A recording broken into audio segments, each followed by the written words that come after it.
আজকের নাটক প্রত্যাশার ক্যান্সার। রচনা সেলিম চৌধুরী, প্রযোজনা মাহবুবুর রহমান। নাট্যানুষ্ঠান প্রত্যাশার ক্যান্সার।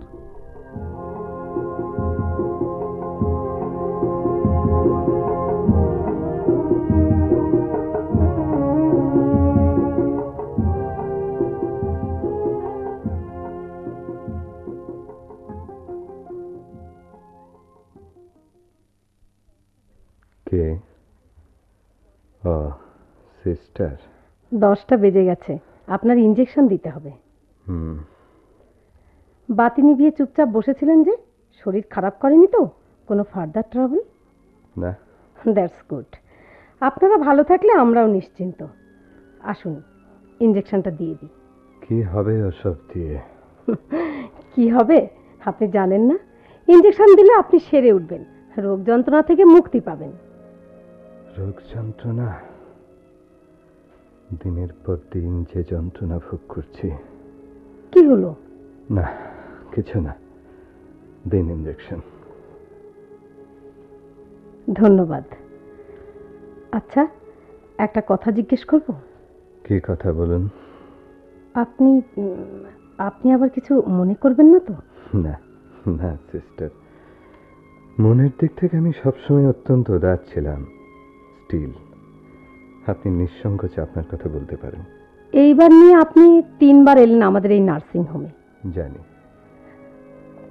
আমি দীর্ঘদিন আপনার সেবা করার সুযোগ পেয়ে আপনার মধ্যে একটা চাপা ক্ষোভ বা অভিমান লক্ষ্য করেছি।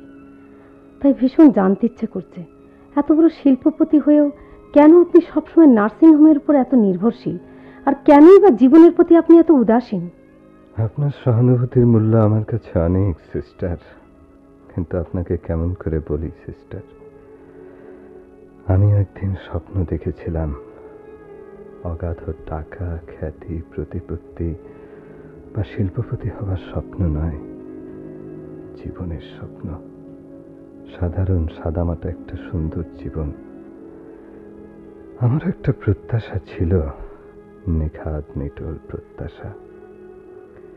কিন্তু আজ থেকে 18 বছর আগে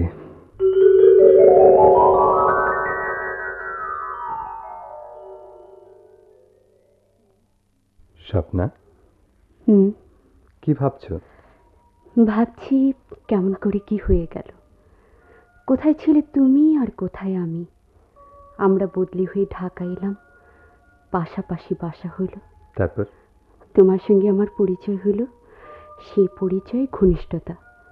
আমরা একটা বাঁধনে জড়িয়ে গেলাম। সে বাঁধন কোনোদিন ছিঁড়ে যাবে না তো স্বপ্না? না, কোনো দিন না। কিন্তু আমার যে প্রতিষ্ঠিত হতে এখনো অনেক দেরি স্বপ্না। আমি তোমার জন্য অপেক্ষা করব। অপেক্ষা করবে? করব। কিন্তু তোমার বাবা মা যদি? আমার বাবা মা সবাই আমাকে খুব ভালোবাসে। তারা আমার ইচ্ছের বিরুদ্ধে এমন কিছু করবেন না যাতে আমি মনে কষ্ট পাই। কিন্তু একটা কথা ভুলে যেও না মাসুদ, মেয়েরা তাদের সারা জীবনে মাত্র একবার একজনকেই মন দিতে পারে। স্বপ্না,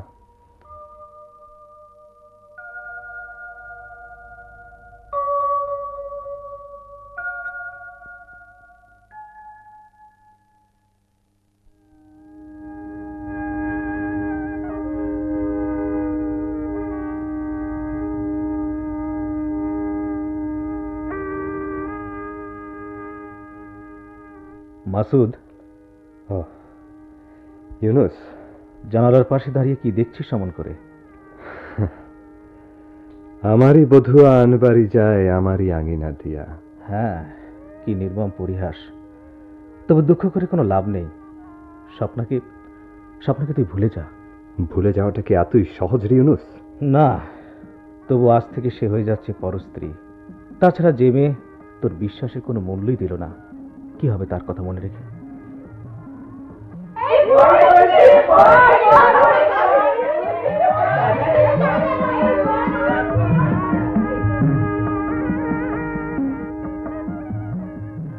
সবাই চলে গেছে বর দেখতে। স্বপ্না নিশ্চয়ই একা বসে আছে। এ কি? কোথায় যাচ্ছিস? স্বপ্নার কাছে। তার মানে?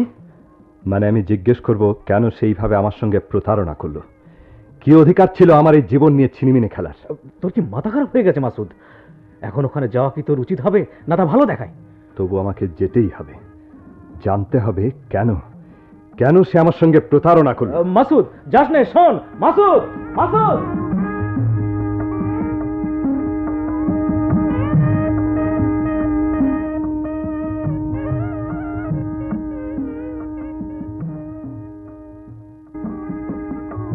স্বপ্না, কে? মাসুদ, তুমি? এলাম একবার দেখা করতে, আর যদি দেখা না হয়? এই তুমি কি করেছো মাসুদ? এখন যদি কেউ এসে দেখে ফেলে? জানি দুর্নাম হবে, কিন্তু শরৎবাবুর সাজেশনটা জানো তো, যদি দুর্নাম রটে হয়তো একটা উপায় হতে পারে। মাসুদ, দুর্নামকে তোমার এত ভয় কেন স্বপ্না? কই, আগে তো কখনো করতে দেখিনি। যখন কলেজে ক্লাস থেকে পালিয়ে আমার সঙ্গে তুমি... তোমার দুটি পায়ে ধরি মাসুদ, তুমি যাও এখান থেকে। যাব, তবে তার আগে জানতে চাই কি দরকার ছিল এই ছলনার, মাসুদ। কি অধিকার ছিল আমার এই জীবন নিয়ে ছিনিমিনি খেলার, প্রেমের অভিনয় করার? বলো, উত্তর দাও। আমি... তুমি তুমি অতি নীচ মিথ্যাবাদী। মাসুদ, তাই আমার সঙ্গে প্রেমের খেলা খেলে বিয়ে করছে আরেকজনকে। কিন্তু যে অর্থ প্রাচুর্যর বিলাসিতার মোহে তুমি আমার সঙ্গে প্রতারণা করলে, একদিন হয়তো সে অর্থর প্রাচুর্যই তোমার জীবনে... না, অভিশাপ তোমাকে দেব না। সুন্দর সুখময় হোক তোমার নতুন জীবন। তোমার তোমার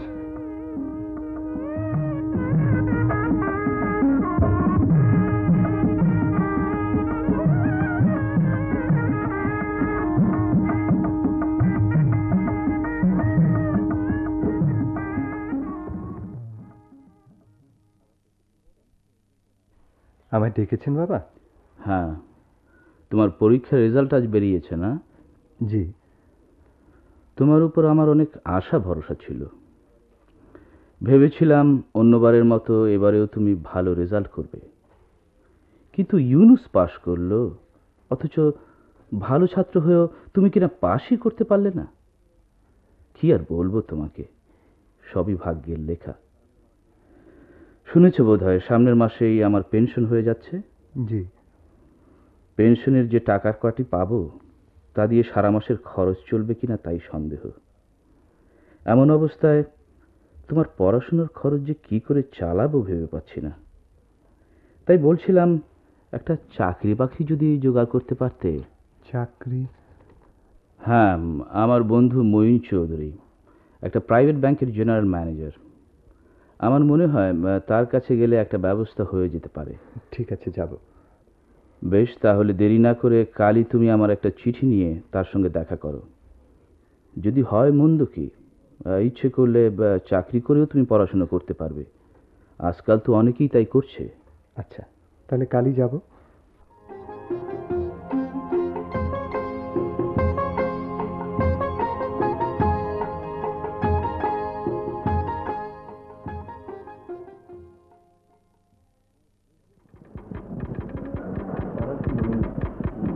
তোমার প্রিভিয়াস রেজাল্ট তো খুব ভালো ছিল।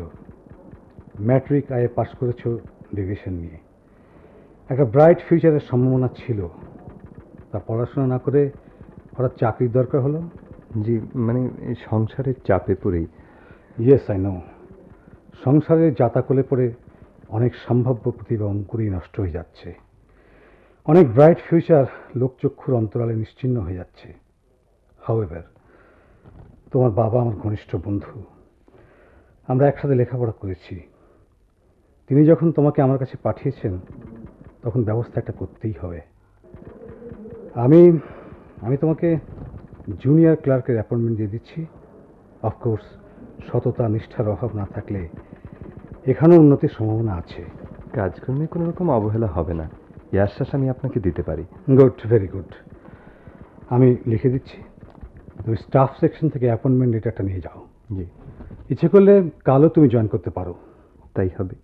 আর একটা কথা, বলুন। এই পসিবল পড়াশোনাটা চালিয়ে যেও। যে একটা ব্রাইট ফিউচারের সম্ভাবনা আছে, তাকে নষ্ট করো না। আপনার কথা আমি অবশ্যই মনে রাখবো।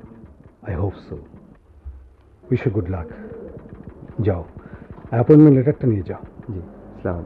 ওয়ালাইকুম আসসালাম।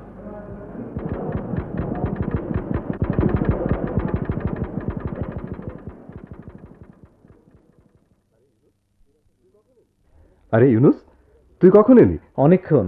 তোর এত দেরি হলো যে? একটা সাহিত্যের আসর ছিল। বেশ আছিস, একদিকে চাকরি, অন্যদিকে সাহিত্য, নাটক। আর জানিস তো, সাহিত্য, নাটক এসবের পোকা একবার যার মাথায় ঢোকে হুম। একেবারে সংক্রামক ব্যাধির মতোই ধরে। তুই তো জানিসই আমার ব্রেনটা অত্যন্ত ডাল, টানা হ্যাচড়া করে কোনো মতে ডিগ্রিটা পেয়েছি। ওসব সাহিত্য টাহিত্য কি আমার মাথায় ঢোকে? সে যাক, যে জন্য বসে আছি তাই বলি। হ্যাঁ বল। এই তোর আব্বা আমাকে ডেকেছিলেন, তোর মামিও ছিল। তারা তোর বিয়ের জন্য খুব উদ্গ্রীব হয়ে পড়েছে। বিয়ে? কেন? ছেলে মেয়ে বড় হলে বাবা মা আত্মীয় স্বজন বিয়ের জন্য উদ্গ্রীব হয়, এটাই তো স্বাভাবিক। আর চাকরিও পাকা হলো, তাই মানে বিয়েটা কি এতই অপরিহার্য? অপরিহার্য না হলে দুনিয়ার শুদ্ধ লোক বিয়ে করতো না। কিন্তু একটার পর একটা কথা দিয়ে, যুক্তি দিয়ে হয়তো বিতর্ক সভায় তুমুল আলোড়ন সৃষ্টি করা যায়, বাহবা পাওয়া যায়, কিন্তু জীবনের যে সমস্যা তার তো সমাধান হয় না। তাছাড়া তোর বাবার কথাটা একবার ভেবে দেখেছিস? তিনি যখন কথা দিয়েছেন। শুধু কথা নয়, পাকা কথা। পাকা কথা? হ্যাঁ, পাকা কথা। অবশ্য তোমাকে জিজ্ঞাসা না করে কথা দেওয়াটা হয়তো ঠিক হয়নি, তবু আমার কথা তুমি অবাধ্য হবে না এই বিশ্বাস নিয়েই। কিন্তু সোহেলির মতো অতি আধুনিকা মেয়েকে আমাদের সংসারে খুব মানানসই হবে? মানে সোহেলি আমারই ঘনিষ্ঠ বন্ধুর মেয়ে, শিক্ষিতা, ছোটবেলা থেকেই তাকে আমি জানি। যে কোনো পরিবেশে নিজেকে মানিয়ে নেবার ক্ষমতা তার আছে। আপনি হয়তো তাকে ঠিক বুঝতে। এই বয়সে তোমাকে আর লোক চেনাতে হবে না। বাবা, সিদ্দিক সাহেবকে আমি পাকা কথা দিয়েছি। এখন যদি এই বিয়ে না হয় তবে আমি লোকের কাছে মুখ দেখাবো কি করে? এই বয়সে লোকের কাছে মিথ্যেবাদী হব, এটাই কি তুমি চাও? মাসুদ, মাসুদ, তুই আর আপত্তি করিস নি। ঠিক আছে, তোরা সবাই যদি খুশি হোস তবে আমি আর আপত্তি করব না।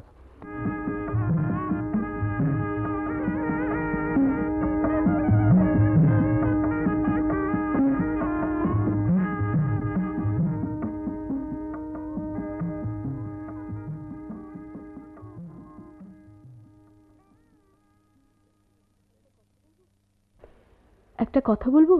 কি কথা? বলো। তুমি কি এ বিয়েতে সুখী নও? হঠাৎ এই প্রশ্ন? বিয়ের পর থেকেই দেখে আসছি, সব সময় কেমন যেন একটু উদাসীন তুমি। ব্যাংকে তো আর রোজ দেরি হয় না, অথচ সব সময় তুমি দেরি করে বাড়ি ফেরো।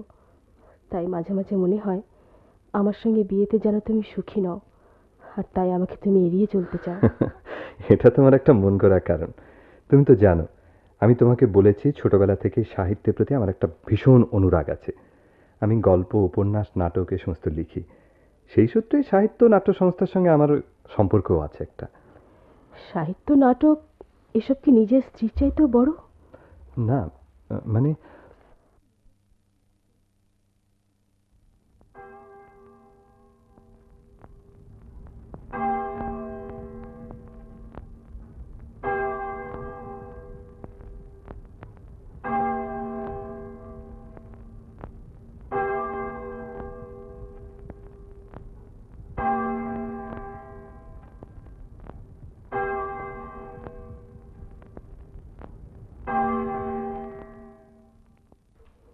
না, এভাবে আর চলতে পারে না। এত করে বললাম ওসব নাটক সাহিত্য ছাড়ো, অথচ কার কথা কে শোনে? আমার চাইতে তার কাছে সাহিত্য, নাটক এসবই বড় হলো। এত দেরি হলো যে? ব্যাংকে কাজ ছিল। ব্যাংকে কাজ না কচু? কোথায় আড্ডা দিয়ে এলে তুমি? আড্ডা দিয়ে এলাম। তাছাড়া আর কি? সাহিত্য, নাটক, সিনেমা এসব যারা করে তাদের স্বভাবই তো ওই। তোমার কথা মেনে নিতে পারলে খুশি হতাম, কিন্তু সত্যি কথা সবারই একটু লাগে, তোমারও লাগবে। সোহেলি, দেখো, তোমাকে আজ আমার কটা কথা বলার আছে। বলো। অবশ্য বিয়ের পর থেকেই কথাটা তোমাকে বলে আসছি, কিন্তু তুমি তাতে এতটুকু ভ্রুক্ষেপ করনি। আজ তোমাকে স্পষ্টভাবেই বলছি, আমি চাই না তুমি সাহিত্য, নাটক এসবের সঙ্গে কোনো রকম সম্পর্ক রাখো। তার কারণ? কারণ নাটক, সাহিত্য, সিনেমা এসব যারা করে তারা কখনো ভালো হয় না। তাদের চরিত্র। এ তোমার ভুল ধারণা। সত্যিকারের শিল্পী আর শিল্পরসিক যারা, তারা কখনো খারাপ হয় না। তাদের চরিত্র। থাক থাক, তোমাকে আর ওদের হয়ে ওকালতি করতে হবে না। আমি তোমার স্ত্রী, আমার পছন্দ অপছন্দের কথাটাই তোমাকে জানিয়ে দিলাম। সোহেলি, সোহেলি, আমি ঠিক বুঝতে পারছি না কেন তুমি সবসময় আমার সঙ্গে বিরোধের সৃষ্টি করছো। বিরোধের সৃষ্টি আমি করিনি, করছো তুমি। আমি? হ্যাঁ, তুমি। না সোহেলি, আমি কখনো বিরোধ চাইনি। চেয়েছিলাম সুন্দর জীবন। ভেবেছিলাম তুমি শুধু স্ত্রী নয়, বন্ধু হয়ে আমার সঙ্গে কাজে সহযোগিতা করবে। সহযোগিতা করব? তার মানে তুমি সাহিত্য, নাটক এসবের নাম করে আজে বাজে মেয়েদের সঙ্গে ফষ্টি নষ্টি করবে, আর আমি তা সহ্য করব? সোহেলি, তুমি ভুল করছো। তোমার ভালো মন্দ সব কাজ যারা নীরবে মাথা পেতে গ্রহণ করতো, আমি তাদের দলে নই। আমার শিক্ষা আছে, বিবেক আছে, তাই নীরবে সবকিছু মেনে নেওয়া সম্ভব নয়, আর আমি তা নেবও না।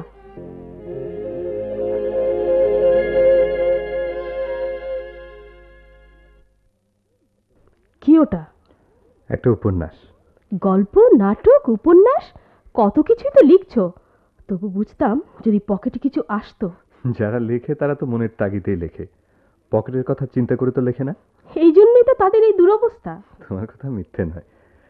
সাহিত্যিক, কবি, শিল্পী, তাদের আর্থিক অবস্থা খুব ভালো না, কিন্তু তার জন্য দায়ী তো তারা নয়, দায়ী আমাদের মূল্যবোধের অজ্ঞতা। কথাগুলো শুনতে মন্দ নয়, অনেকটা মঞ্চে দাঁড়িয়ে গাল ভরা মধুর বুলি আওড়ানোর মতো, কিন্তু আমার কাছে ওসবের কোনো মূল্য নেই।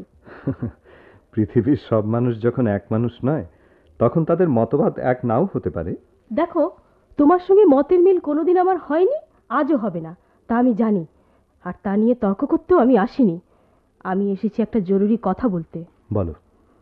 আমাকে আমাকে কিছু টাকা দিতে হবে। টাকা? এই মাসের শেষ সপ্তাহে? কত টাকা? তা কম করে হলেও 100-3 টাকা তো লাগবেই। 300? দুপুরে ছোট খালা এসেছিলেন, পরশু বিকেলে তার ছোট মেয়ের জন্মদিন। বারবার করে বলে গেছেন, না গেলে দুঃখ পাবেন। তাই বলে 300 টাকা? আজকালকার বাজারে 300 টাকা এমন বেশি কি শুনি? না, বেশি নয়। তবে আমার মতো একজন ইউডি ক্লার্কের জন্য মাসের শেষ সপ্তাহে যে কত বড় সমস্যা। সমস্যা? সমস্যা? সমস্যা কি তোমার একার? হাসানও তো ইউডি ক্লার্ক। সে কি করে মাসের শেষ সপ্তাহে 800 টাকা দিয়ে আংটি কেনে, বলতে পারো? পারি। তোমার ভাই ইউডি ক্লার্ক হলেও তার আয়ের অন্য পথ আছে। রাখো তোমার সাধুতার বড়াই। বিয়ে হয়েছে আজ 4 বছর। এর মধ্যে তুমি আমায় কি দিয়েছো বলতে পারো? না একটা গহনা, না একটা ভালো শাড়ি। নিজের স্ত্রী, ছেলে, মেয়ে, এদেরকে ভালো খাওয়াতে পড়াতে, ভালো রাখতে কে না চায় বলো?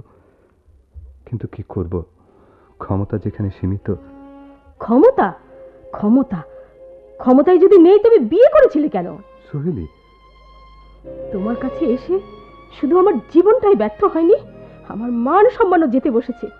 কেন যে বাবা মা আমাকে তোমার হাতে তুলে দিয়েছিলেন? সোহেলি, তোমার মতো একটা অক্ষম অপদার্থ পুরুষের বিয়ে করাটাই ভুল হয়েছিল। তুমি? হ্যাঁ, তুমি একটা অক্ষম অপদার্থ পুরুষ। তুমি একটা... সোহেলি, তুমি...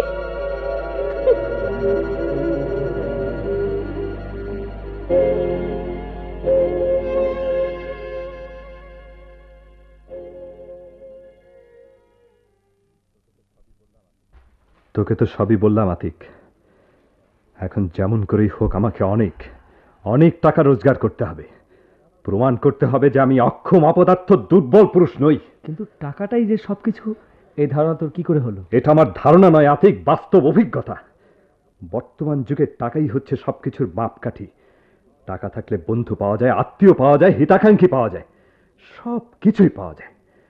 টাকার লোভেই স্বপ্ন আমাকে উপেক্ষা করেছে। টাকার জন্যই সোহেলি আমাকে অপমান করেছে, বিদ্রুপ করেছে। আত্মীয় বান্ধবদের কাছে আমাকে ছোট করে ডিভোর্স করেছে। দেখ মাসুদ, মূলধনের অভাবে আমি ব্যবসাটাকে বাড়াতে পারছিলাম না, আর ভালো অর্ডারও নিতে পারছিলাম না। তাই মনে মনে একজন সৎ পার্টনার খুঁজছিলাম। তা তুই যদি টাকার বন্দোবস্ত করে দিতে পারিস। ব্যাংক লোন নিয়ে পরিচিত বন্ধু বান্ধবদের কাছ থেকে ধার করে যে করেই হোক আমি টাকার ব্যবস্থা করব। তাহলে তো কোনো প্রবলেমই নেই, কিন্তু একটা কথা। কি কথা বল? ব্যবসাতে লাভ লোকসান দুটোই আছে, এ ব্যাপারে কেউ গ্যারান্টি দিতে পারে না। আমি জানি, তবু রিস্ক নেব। হয় ভাসবো, নয় ডুববো, কিন্তু দুর্বল পুরুষের মতো আমি আর ভাগ্যের কাছে আত্মসমর্পণ করব না।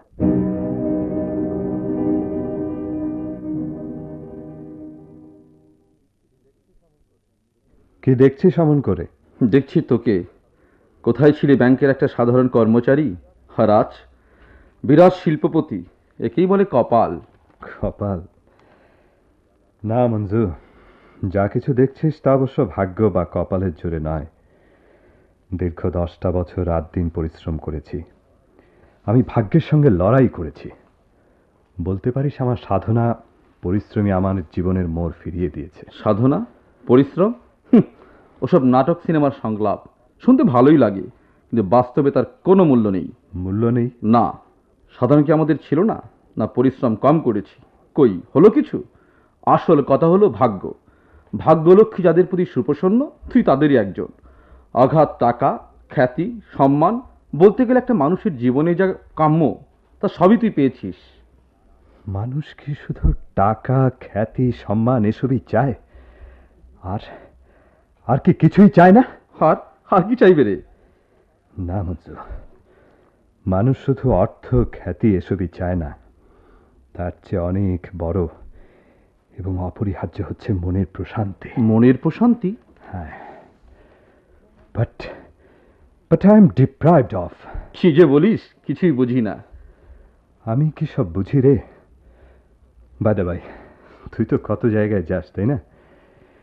এমন জায়গা আছে যেখানে গেলে সবকিছু একটু ভুলে থাকা যায়, আনন্দ পাওয়া যায়, শান্তি পাওয়া যায়। আরে কথাই বলে টাকা থাকলে জ্যান্ত বাঘের চোখও পাওয়া যায়, আর আনন্দ, আরে সে তো তুচ্ছ নগণ্য ব্যাপার। সত্যি সত্যি আছে এমন জায়গা? বলিস তো, আজই তোকে সেখানে নিয়ে যাই, যেখানে গেলে দেখবি শুধু দুঃখ বলে কিছুই নেই, যা আছে তা শুধু আনন্দ, আনন্দ আর আনন্দ। ও মাই সুইট ললিটা। ললিটা? ওটা তো একটা bar. Bar? No no no my dear friend, that is not bar, that is আনন্দের প্রাণ কেন্দ্র। কিন্তু ওখানে যারা যায় তারা তোরই মতো এক একটা রাঘব বোয়াল, কেউ শিল্পপতি আর কেউ বা হাই অফিসিয়াল। নেভার। তোর মতো এমন বেরসি খুব কমই আছে। দুহাত ভরে শুধু টাকাই রোজগার করলি, দুনিয়াটাকে দেখলি না। আচ্ছা চলি, বাই। স্যার। বলো। একটা চিঠি স্যার, এক আপামনি লই আইছে। আপামনি? কই দেখি। এই যে স্যার।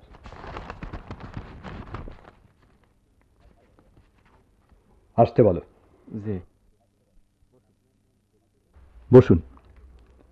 আপনার নাম কবিতা জামান? জি। আপনার বাবা বোধহয় প্যারালাইসিসে শয্যাগত। জি, আজ 2 বছর। এই বয়সে আপনি চাকরির জন্য এখানে এলেন যে? মানে আপনার আর ভাই বোন কেউ নেই? তারা সবাই আমার ছোট, তাই। ও আচ্ছা। আজ 2 বছর বাবা শয্যাশায়ী। আয়ের তেমন কোনো পথ নেই। বাবার চিকিৎসা হচ্ছে না। ছোট ভাই ও বোনের লেখাপড়া বন্ধ। এখন এমন অবস্থা যে। ঠিক আছে, আর বলতে হবে না। আমি জানি আপনার এত বড় প্রতিষ্ঠানে আমার মতো একজনকে যে কোনো একটা চাকরি দেওয়া আপনার জন্য তেমন কিছু না, কিন্তু আমাদের জন্য তা একটা বিরাট কিছু। বলতে পারেন একটা সংসার ধ্বংসের হাত থেকে রক্ষা পাবে। দয়া করে যদি একটা চাকরি। ঠিক আছে। আপনি তো আমার পার্টনার আতিকের রিকমেন্ডেশন নিয়ে এসেছেন, তাই না? জি। তার চেয়ে বড় কথা, যে বয়সে মানুষ স্বপ্ন দেখে সেই বয়সে আপনি এসেছেন চাকরির জন্য। I must do something for you.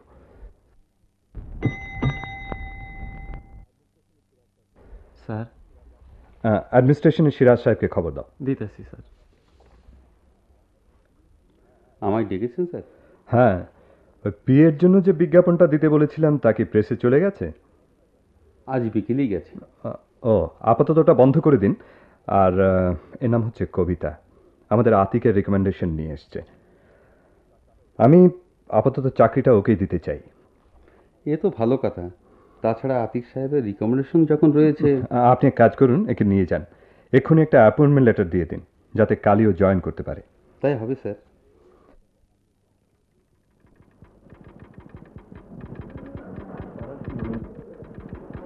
এই যে সিরাজ সাহেব, আপনি তো সারাক্ষণ কেবল টেবিলে মাথা গুঁজে কাজই করছেন।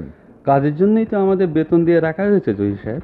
তাই বলে সময় অসময়ে দুটো কথা বলতে পারবো না এমন তো কথা নয়। না না, তা নয়। বলুন, কি বলবেন? কি বলবো? আপনি দেখছি কিচ্ছুই দেখছেন না বা শুনছেন না। কি দেখবো, কি শুনবো? কেন? বড় সাহেবের রুমে সুন্দরী যুবতী পিয়ের ঘন ঘন যাতায়াত, অনেক সময় ধরে সেখানে বসে থাকা। পিএকে সবসময় তার বসের কাছে যেতে হয়, অনেকক্ষণ বসে থাকতে হয়, সেটা অফিসিয়ালি প্রয়োজনে। আর ওই যে সময় অসময়ে চেম্বারের ভেতর থেকে খিলখিল হাসি ভেসে আসে, তাও অফিসিয়াল প্রয়োজনে। জানি না, আর এই ব্যাপারে মাথা ঘামাতে আমি রাজি নই। কিন্তু মাত্র 6 মাস চাকরি ওর, এর মধ্যে একটা অ্যাডভান্স ইনক্রিমেন্ট, আর কত টাকা জেনে স্পেশাল পে কবজা করে নিয়েছে। মেয়েটি কাজকর্মে বেশ ভালো, হয়তো তাই। হ্যাঁ, মেয়েটি কাজকর্মে বেশ ভালো, আর আমরা সব অকর্মা অপগণ্ডের দল।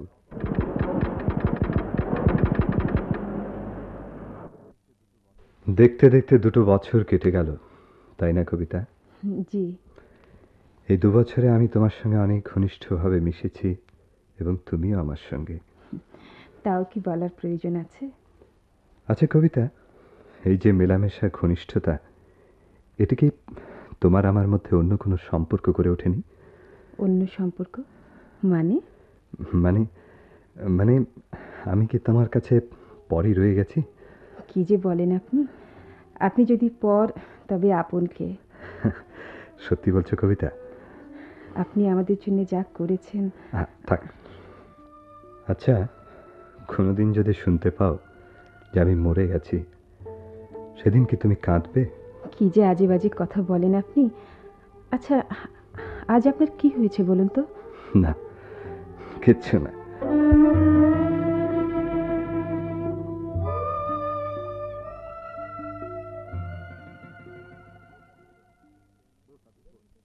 বস আতিক, বস।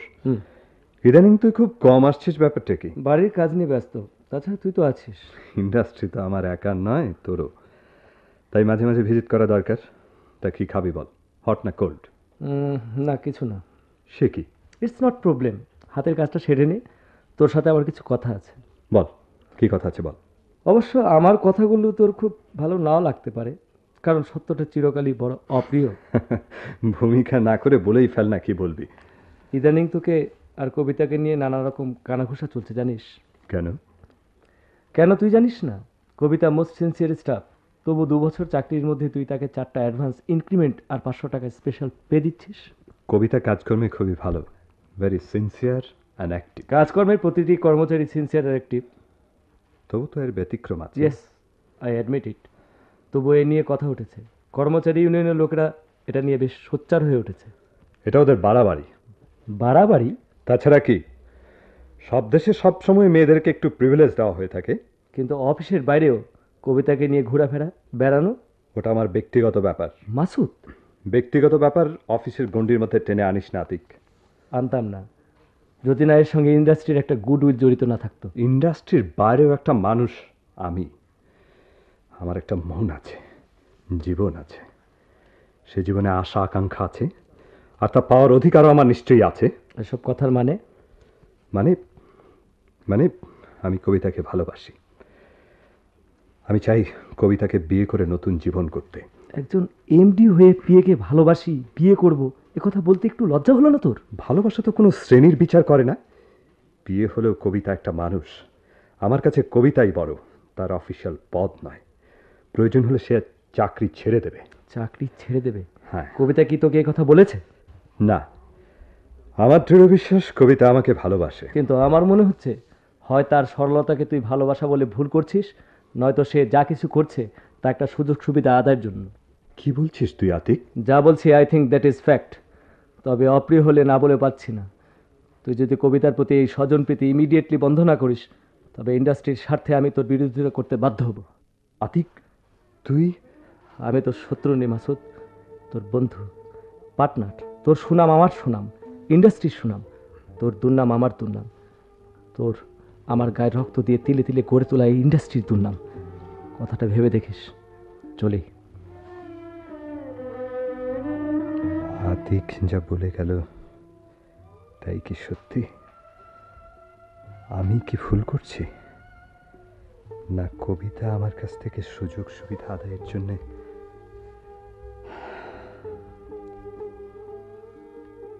Sir, sir. হ্যাঁ, ও তুমি? অমন করে টেবিলে মাথা রেখে কি করছেন? বাড়ি যাবেন না? 5টা বেজে গেছে যে। কথা বলছেন না কেন?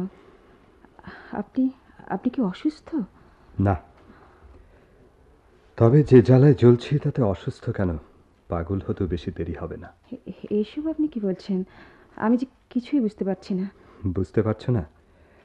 আর কত হেয়ালি করবে কবিতা? জি, হেয়ালি করেছি আমি আপনার সঙ্গে? হ্যাঁ, আজ তোমাকে জবাব দিতেই হবে।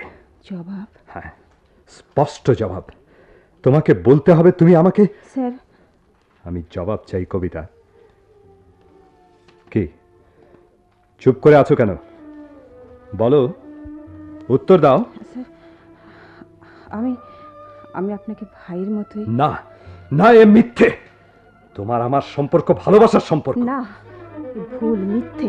ভুল, মিথ্যে? হ্যাঁ, ভুল, মিথ্যে। আপনাকে আপনাকে বিশ্বাস করে আপন ভেবেছিলাম। আর কবিতা, কবিতা যেও না, দাঁড়াও। না, আমি আর আপনার কোনো কথাই শুনতে চাই না, কোনো কথা না।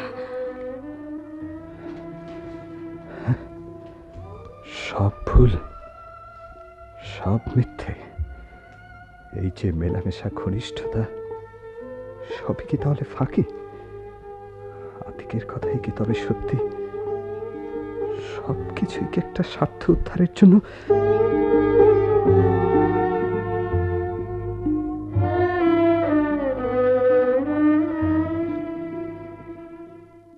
স্যার, চিঠি। দাও। আপামনি দিয়ে গেল। কবিতা কই দেখি। এই যে স্যার। যাও তুমি। আপনাকে আপন ভেবেছিলাম, বিশ্বাস করেছিলাম, আর তারই প্রতিদানে আপনি আমাকে এভাবে অপমান করলেন। অপমান? আপনার মতো ধনী যারা একটা মতলব নিয়ে উদারতা দেখায়, আমি তাদের ঘৃণা করি, মনে প্রাণে ঘৃণা করি। ঘৃণা? আপনাকে আপন ভেবে বিশ্বাস করে যে ভুল একবার করেছিলাম, দ্বিতীয়বার আর সে ভুল করতে চাই না। তাই এই সঙ্গে রেজিগনেশন লেটারটাও দিয়ে গেলাম।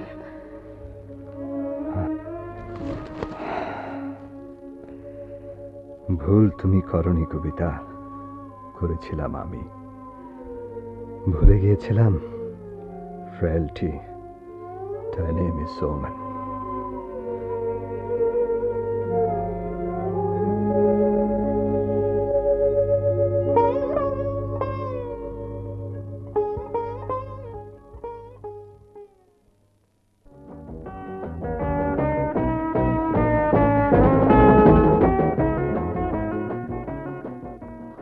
সালাম স্যার।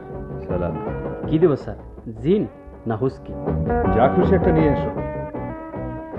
যা খুশি একটা নিয়ে আসবো? এ আবার কেমন সাহেব রে বাবা? কি হলো, দাঁড়িয়ে আছো কেন? যাচ্ছি স্যার, হুস্কি নিয়ে আসি। ঠিক আছে। কে? মাসুদ না? আমি স্বপ্ন দেখছি না তো? I mean dream? মঞ্জুর, তুই কি এখানে রোজ আসিস? রোজ সন্ধ্যা এখানে না এলে চোখের ঘুম যে হারাম হয়ে যাবে। কিন্তু তুই যেখানে আসবি ড্রিঙ্ক করতে। আমি ড্রিঙ্ক করতে আসিনি মঞ্জুর। আমি এসেছি সবকিছু কি করে ভুলে থাকা যায় সেই জন্য। Good, very good. সব কিছু ভুলে যাওয়া, ভুলে থাকার জন্যে এটাই হচ্ছে বেস্ট প্লেস। আর এই যে তোর সামনে গ্লাসটা দেখছিস, এটাই হচ্ছে বেস্ট ফ্রেন্ড, বেস্ট টনিক। জানিস, মানুষ বেইমানি করে, বিশ্বাসঘাতকতা করে, কিন্তু এই গ্লাস, এই টনিক কখনো বেইমানি করে না, বিশ্বাসঘাতকতা করে না। করে না? না। একবার পেটে গেছে তো দুঃখ দৈন্য সব একেবারে লাপাত্তা। এই এই আমাকেই দেখ না, মাত্র 3 দিনের জ্বরে আমার কচি চাঁদের মতো ফুটফুটে সুন্দর ছেলেটা মরে গেল। আর সেই দুঃখ ভুলতে না ভুলতে সুন্দরী বউটাও পালিয়ে গেল পাড়ার এক চ্যাংড়া ছোকরার সঙ্গে।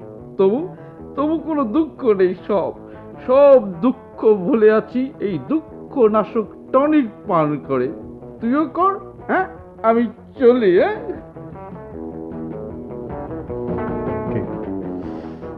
কে ওখানে? স্বপ্না?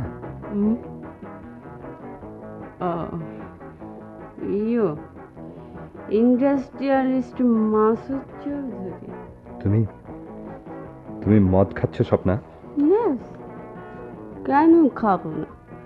তোমরা খেতে পারো, আমরা পারি না? তোমার এত দূর অধঃপতন হয়েছে স্বপ্না? অধঃপতন? How funny! অধঃপতন তুমি কাকে বলছো মিস্টার চৌধুরী? এই তো হাই সোসাইটির দলভুক্ত হওয়ার যোগ্যতার একমাত্র মাপকাঠি। যোগ্যতার মাপকাঠি? অফকোর্স। হাই সোসাইটি ক্লাবে হোটেলে না গেলে, ড্রিঙ্ক না করলে সবাই নাক সিটকায়, বলে গেও, আনকালচার্ড। এই যে তুমি, আজ তুমি বড় হয়েছ, শিল্পপতি, অগাধ টাকার মালিক, তাই সোসাইটিতে উঠবার জন্য তুমিও এখানে এসেছো। না, সোসাইটিতে ওঠার জন্য আমি এখানে আসিনি। তবে কেন এসেছো? আমি এসেছিলাম নিজের জীবনের তিক্ততা কিছু ভুলে থাকা যায় কিনা তা যাচাই করতে, যার মূলে রয়েছে তোমরা। আমরা? What do you mean? I mean, তোমাদের মতো নারী আছে বলেই আমাদের এখানে আসতে হয়, আর দুর্নাম হয় সোসাইটির। কথাগুলো খুব সুন্দর, নো ডাউট, কিন্তু তুমি বোধহয় ভুলেই গেছো এটা বার। এখানে নীতি কথা বলার বা শোনার জন্য কেউ আসে না, আসে কিছু সময়ের জন্য মনটাকে একটু আনন্দে ভরিয়ে দিতে, একটু এনজয়ের জন্য। ইফ ইউ ডোন্ট মাইন্ড, আমি তোমার বলের পার্টনার হতে পারি? তুমি তুমি এত নিচে নেমে গেছো স্বপ্না। ভালো করে একবার চেয়ে দেখো তো, সেদিনের স্বপ্নার সঙ্গে আজকের এই স্বপ্নার কোনো মিল আছে কিনা। তুমি অবাক হলে মাসুদ? মাঝে মাঝে এ নিয়ে আমিও ভাবি আর অবাক হই। মন বলে এমন তো হবার কথা ছিল না, তবে কেন এমন হলো? কে এর জন্য দায়ী? আমি? হ্যাঁ তুমি। কেন কেন সেদিন তুমি আমাকে বাধা দিলে না? বললে না স্বপ্না তুমি ভুল করছো, তুমি আমারই থাকবে। আমি তোমাকে বিশ্বাস করেছিলাম, ভেবেছিলাম।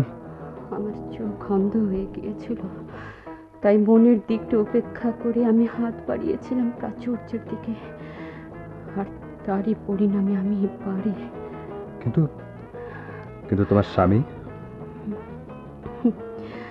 প্রচুর অর্থ থাকলে মানুষ যা হয়, তার বেলা তো ব্যতিক্রম হয়নি। ঘরের স্ত্রীকে ক্লাবে, হোটেলে, বারে না নিয়ে গেলে তার মান থাকে না, সম্মান ক্ষুণ্ণ হয়। আর তার সে মান রাখতে গিয়ে আমি সাধারণ জীবন থেকে নেমে এলাম এই পঙ্কিল জীবনে। তবু শেষ রক্ষা হলো না, ঝাঁকে ঝাঁকে জুলুসি মেয়েদের ফিরে আমি হারিয়ে গেলাম। স্বপ্না, কিন্তু তুমি তুমি কেন এখানে এলে? এ জীবনেও তো শান্তি নেই, আছে শুধু জ্বালা। অ্যালকোহলের তীব্র জ্বালাও যে জ্বালাকে জ্বালিয়ে দিতে পারে না। মাসুদ, মাসুদ একটা কথা বলবো মাসুদ? বলো। আমি জানি আমি তোমার সঙ্গে প্রতারণা করেছি। আমার কথার কোনো মূল্য নেই তোমার কাছে, তবে একটা অনুরোধ করবো মাসুদ, ভাই তোমার, তুমি আর এখানে এসো না মাসুদ, তুমি আর এখানে এসো না। আর যদি পারো স্বপ্নকে তুমি ক্ষমা করো। স্বপ্না, ক্ষমা করো স্বপ্না।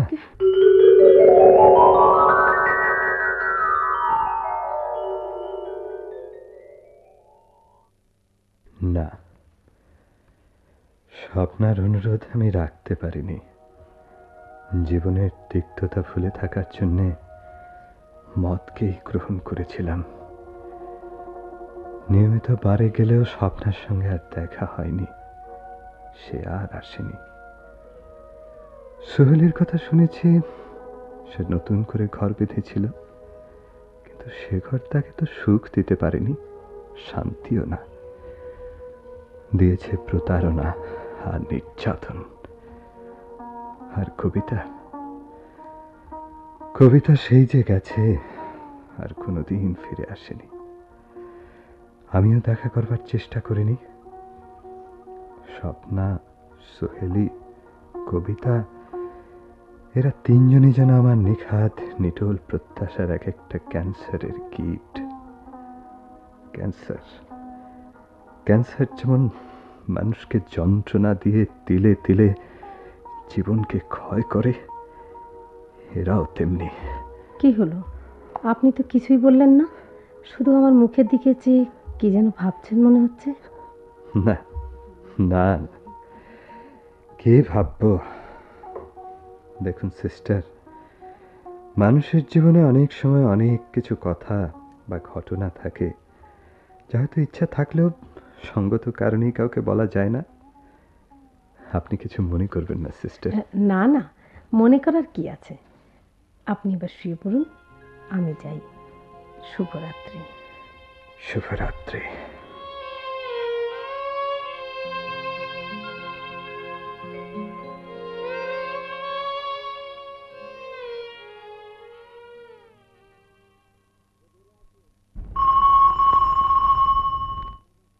ভেতরে আসুন। জামান সাহেব আছেন? মানে মিস কবিতার আব্বা। আমি জামান সাহেব। আপনি, মানে আপনাকে তো ঠিক। আমি মাসুদের বন্ধু ইউনুস। এতদিন চিটাগাং ছিলাম, দিন তিনেক হলো বদলি হয়ে ঢাকা এসেছি। বসুন। তা আমার কাছে কি মনে করে? নিতান্তই ব্যক্তিগত কারণে। বলুন। শুনেছি মাসুদ চৌধুরী একসময় আপনাদের খুব ঘনিষ্ঠ ছিল, অনেকটা পরম আত্মীয়ের মতো। তা তার কোনো খবর রাখেন? না, আমাদের অত সময় কোথায় বলুন। তা সত্যি, তবে শুনেছি এমন একটা সময় ছিল যখন মাসুদের একদিনের অদর্শনে আপনাদের মতো হিতাকাঙ্ক্ষীরা ব্যাকুল হয়ে উঠত, আপনারা ছুটে যেতেন তার কাছে। কি হয়েছে বাবা? ইনি? আপনি আপনি মিস কবিতা? হ্যাঁ, আপনি? আমি ইউনুস, মাসুদের বন্ধু। মাসুদ সাহেবের কথা কি জন্য বলছিলেন? মাসুদ আজ 4 মাস যাবৎ অসুস্থ, নার্সিং হোমে। অবস্থা সংকটজনক। হ্যাঁ, খবরটা দুঃখের, কিন্তু আমরা কি করতে পারি বলুন? আপনার কোনো ব্যাপারই আমার অজানা নয়, কিন্তু কিন্তু অবাক হচ্ছে আপনার কথা শুনে। ইউনুস সাহেব। চেঁচাতে হবে না, আমি এখানে ঝগড়া করতে আসিনি। এসেছিলাম মাসুদের খবরটা আপনাকে দিতে। আচ্ছা চলি। ইউনুস সাহেব শুনুন। থাক, ওকে ডাকতে হবে না। বাবা,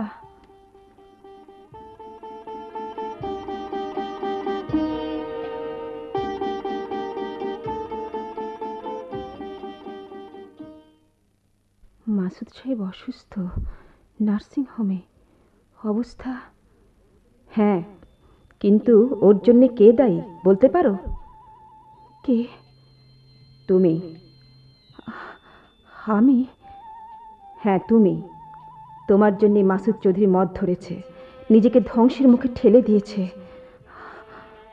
আমার জন্যে? হ্যাঁ হ্যাঁ, তোমার জন্যে। মাসুদ চৌধুরীর কোনো কিছুরই অভাব না থাকলেও জীবনটা ছিল একটা দুঃখ, বেদনা, হতাশার হাহাকারে ভরা, একটা বিরাট শূন্যতায় ভরা। তোমার সান্নিধ্যে এসে নতুন করে জীবন গড়ার স্বপ্ন দেখে। সে তোমাকে ভালোবাসে, আর তুমিও তাকে। আমি তাকে, মানে? না না, আমি। তুমি অতি নির্বোধ, তাই নিজের মনকে বুঝতে না পেরে সেদিন প্রত্যাখ্যানার আঘাত করে চলে এসেছিলে। কিন্তু তোমার অবচেতন মনে তার জন্য ভালোবাসা ছিল, আজও আছে। তাই তার অসুস্থতার খবরে আজ তুমি চঞ্চল, বিচলিত। তোমার মনে এখন একটা ঝড় বইছে। আমার মনে একটা ঝড় বইছে, দারুণ ঝড়, সাংঘাতিক ঝড়। কিন্তু কিন্তু তুমি কে? আমি? আমায় চিনতে পারছো না? আমি তোমার বিবেক। না না, আমি আর ভুল করব না। আমি যাব, নিশ্চয়ই যাব। কোথায় যাচ্ছ কবিতা? আমি, মানে? আমি জানি কোথায় যাচ্ছ তুমি, কিন্তু না, সেখানে তোমার যাওয়া হবে না। বাবা, বাবা, এরই মধ্যে সব কথা ভুলে গেলে বাবা? ভুলে গেলে যখন টাকার অভাবে উপবাস চলছিল, তখন কে আমাকে চাকরি দিয়ে তোমার গোটা সংসারটাকে ধ্বংসের মুখ থেকে বাঁচিয়েছিল? কে অ্যাডভান্স ইনক্রিমেন্ট আর স্পেশাল পে দিয়ে সকল কর্মচারীদের সমালোচনার কারণ হয়েছিল, কে তোমাকে বিদেশে পাঠিয়েছিল, কার টাকায় আজ তুমি সুস্থ হয়ে চলাফেরা করতে পারছো। কবিতা, পথ ছাড়ো বাবা, আজ আর কোনো বাধাই আমাকে আটকাতে পারবে না। যে মাসুদ সাহেব আমাদের জন্য এত করেছে, আমি যাব, আমাকে যেতেই হবে বাবা।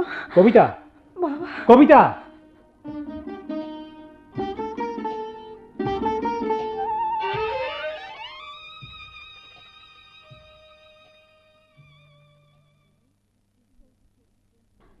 সিস্টার, বলুন।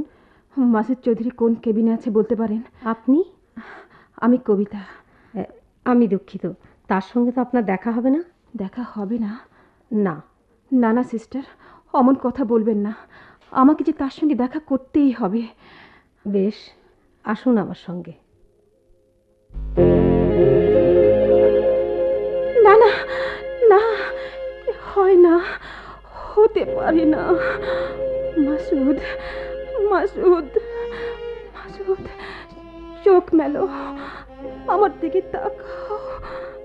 আমার কথা যে এখনো বলা হয়নি। সেদিন যা বলেছিলাম তা সত্যি নয়, আমার মনের কথা নয়। নিজের মনকে বুঝতে না পেরেই তোমাকে আঘাত করেছিলাম, তাই আজ তোমার কাছে ছুটে এসেছি সব কথা বলবো বলে। কথা বলো মাসুদ, কথা বলো, কথা বলো।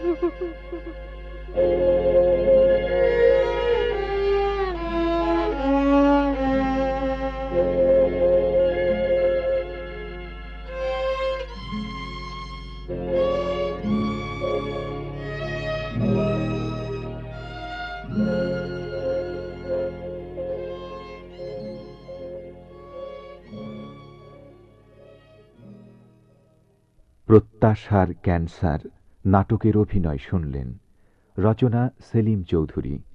বিভিন্ন চরিত্রে ছিলেন মঞ্জুর গোলাম কবির খান, ইউনুস মিজু আহমেদ, আসাদ চৌধুরী, গাজী সাদেক, মঈন চৌধুরী, জিয়াউল হুদা, সিরাজ আজমল হোসেন মালিক, জহির সোলাইমান কবির মৃধা, কবিতার বাবা মাসুদ আলী খান, আতিক দেলওয়ার হোসেন দিলু, স্বপ্না ডালিয়া রহমান, সোহেলি নীলুফার আহমেদ, নার্স রওশনারা মণি। অন্যান্য চরিত্রে তহরুজ্জামান বাবু ও ইউসুফ সালাম।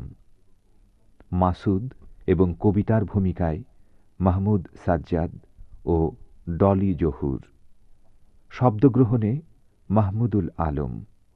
সম্পাদনা ও নাটকটি প্রযোজনা করেছেন মাহবুবুর রহমান।